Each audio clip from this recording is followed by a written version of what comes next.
எல்லாருக்கும் வணக்கம். நான் எப்படி ஓஎஃப்எஸ் ஸ்டாக்கில் 68% ரிட்டர்ன் எடுத்தேன் என்பதான் சொல்ல போகிறேன்.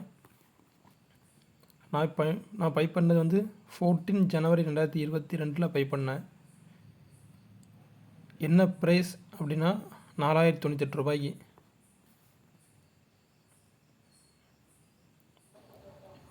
என்னுடைய இன்வெஸ்ட்மெண்ட் பார்த்தீங்கன்னா ஆக்சுவலாக நான் 2 ஷேர் தான் பை பண்ணியிருந்தேன்.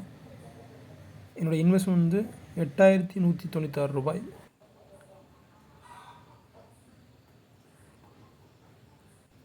என்னுடைய ப்ராஃபிட் பார்த்தீங்கன்னா 5588 ரூபாய்.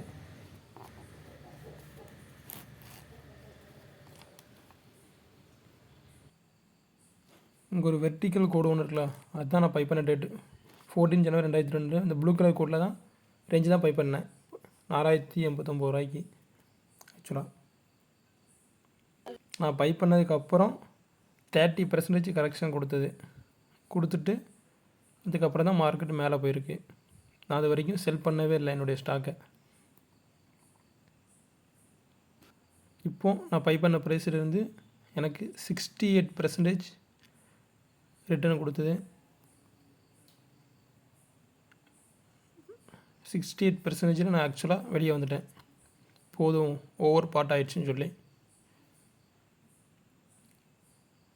நான் பை பண்ணதுக்கப்புறம் இந்த ஸ்டாக் ஏன் இறங்குச்சுன்னு எனக்கே தெரியாது. ஆக்சுவலாக 2 வருஷத்துக்கு முன்னாடி கீழே இறங்கி ஒரு கரெக்ஷன் கொடுத்துட்டு அதுக்கப்புறம் தான் மார்க்கெட் மேலே போயிருக்கு. அதுதான் நான் ஊரில் காமிச்சிருக்கிறேன்.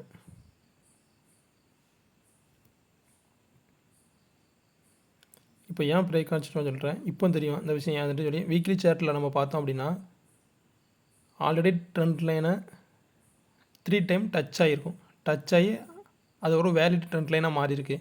அதனால் 4th டைம் டச் ஆகி கீழே இறங்கியிருக்கு. நான் கரெக்டாக கரெக்ஷன் வர டைமில் பை பண்ணியிருக்கிறேன். அதனால் மார்க்கெட்டு கீழே இறங்கியிருக்கு.